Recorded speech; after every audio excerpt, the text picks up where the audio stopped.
Between some of the most crowded and famous breaks on the California coast lies a break that for years was off limits to anyone but a tight-knit local crew. A crew that fiercely protected their break through intimidation and violence. These guys were known as the Bay Boys, and in this video we're diving deep into how a break this famous remained so localized for so long, and also how the locals became tangled up in a years-long legal battle. You want to swing at me? Swing at me, Pops? And they got their own like vigilante crew up there, keeping people out. You don't live here. You don't surf here.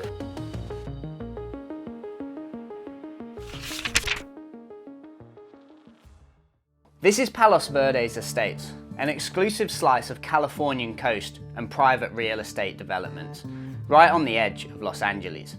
Lunada Bay is a small, picturesque cove nestled amongst it. On its day, the wave here is a long, wally, right-hand point break, the type of wave that is typical in this part of California. As surfing rose rapidly in popularity through the 60s and 70s, famous spots like Malibu became increasingly crowded, and more surfers began looking outside of the go-to spots to escape the crowds. And with this, a group of Palos Verdes Estate surfers, rather than looking elsewhere to find new waves to escape the crowds, they instead began to protect the wave that was right on their doorstep. Originally, they were just a tight-knit local group of friends who surfed the same break and hung out together.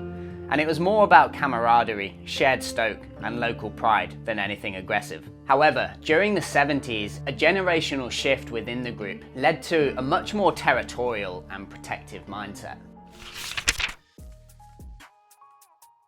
Newer members began to assert dominance over the spot, enforcing informal locals-only rules, and eventually the aggression evolved into the more extreme localism that Lunada Bay went on to become famous for. Now, this consisted of harassment, intimidation, physical violence, and generally just threatening any outsiders who tried to surf the break. But the extreme localism found at Lunada actually runs a lot deeper than just your standard localism. In the 30s, the Palos Verdes Surf Club was one of the first organized surfing groups in the world.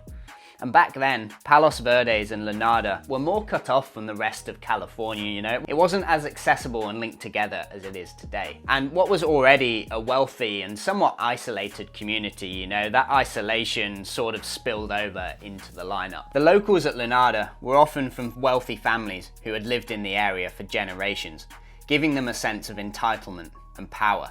The fact that they controlled access to such a good surf break made the situation even more volatile for outsiders. So over time, this sense of ownership and territorialism evolved into aggression and the more extreme localism that Lunada became famous for. And after decades of infamous confrontations, the surfers of Lunada Bay became known as the Lunada Bay Locals, or the Bay Boys, etching themselves into surfing folklore and becoming the epitome of extreme localism. Throughout the 90s and early 2000s, the localism at Lunada escalated tremendously. The Bay Boys enforced a now strict locals-only mentality, using verbal intimidation, physical harassment in the water, and property damage on land, such as slashing tyres and stealing boards. Non-locals were regularly threatened or blocked both in the lineup and at parking areas. I've never understood the car tyre slashing thing with localism, because they're going to be there for longer, and whilst they're waiting for the tow truck, they may as well go surfing. So yeah, it just seems like a pretty stupid thing to do. Throughout this period, the city of Palos Verdes Estates largely turned a blind eye to the happenings at the bay. Now, I don't know exactly how true this next part of the story is, but it's said that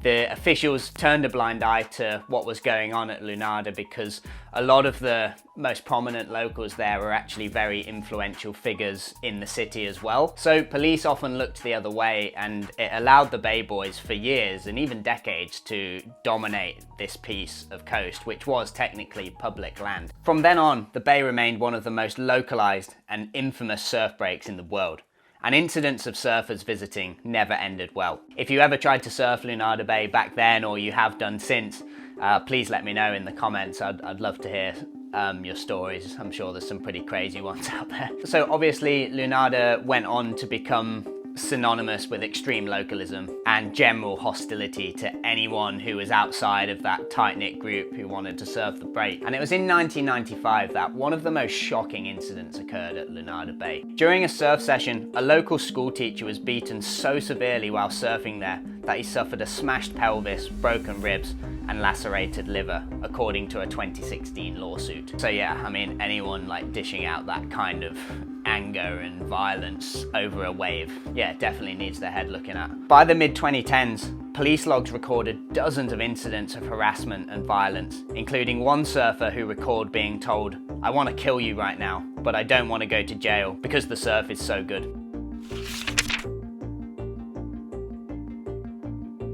In 2016, things eventually reached a tipping point. This is when a group of locals were actually arrested after an incident during a January surf session. And this is where the story of Lunada Bay gets a little wild. While it wasn't solely down to one particular incident, this particular session in January sparked a lawsuit against both the Bay Boys and the city of Palos Verdes estates. On that day, a couple of visiting surfers paddled out at Lunada to document and experience firsthand the localism at the bay. They faced direct harassment almost immediately, and according to their accounts and court filings, they were verbally threatened, got intimidated in the water, burnt on every single wave, and most astonishingly, Munich reported being subjected to sexual harassment, including men in the stone fort above the break exposing themselves and making lewd gestures while filming her. Both described being monitored and blocked from accessing the waves, which just, you know, by then, this kind of shit was pretty normal. Now, this experience convinced the pair to take legal action, framing the incident not just as your typical localism, but just outright harassment, you know, it just gone too far. These events led to a federal class action lawsuit filed in March of 2016. And Spencer and Munich accused the Bay Boys of acting as a criminal street gang that had for decades conspired to control access to Lunada through threats, violence, and vandalism. Just as significantly, they also claimed that the city of Palos Verdes had actually enabled this culture, tolerating the gang's behavior and even allowing the illegal stone fort to remain on the bluff in violation of the California Coastal Act, which requires public coastal access. Now, obviously localism happens all around the world to lesser degrees than this, and sometimes to even gnarlier incidents than this. But I think this is actually the first time that it ever escalated from just your normal localism to something so extreme and eventually the law being involved, you know, and it turned the whole thing just from a cultural quirk of sort of extreme localism into more of a civil rights and governance issue. And it forced the courts to consider whether a city could be held liable for looking the other way while a group of residents seized control over a public resource. The legal battle lasted for several years and was well documented in both the surfing media and the wider general media.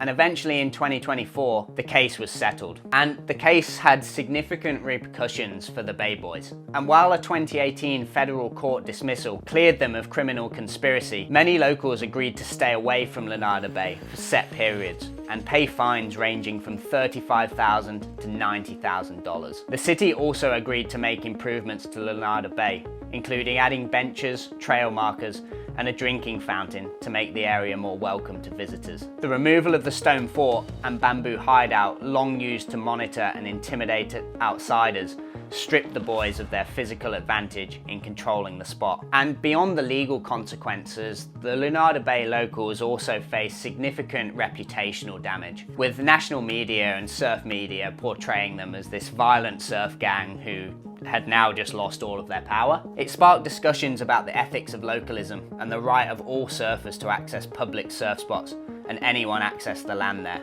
and the role of law enforcement in protecting public spaces. Some members of the local surfing community felt that the lawsuit unfairly painted them as violent, while others argued that their actions were justified by their deep connection to the bay and their sense of ownership over the waves.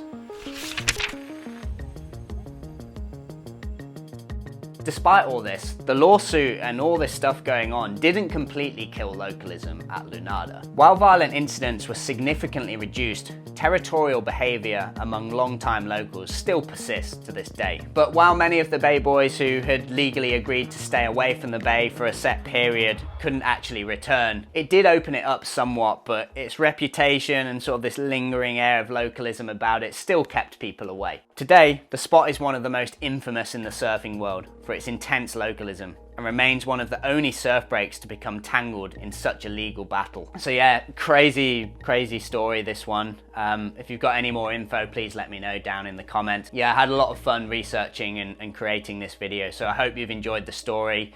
Please like and subscribe as always. For now, it's goodbye from me, and I'll see you in the next episode.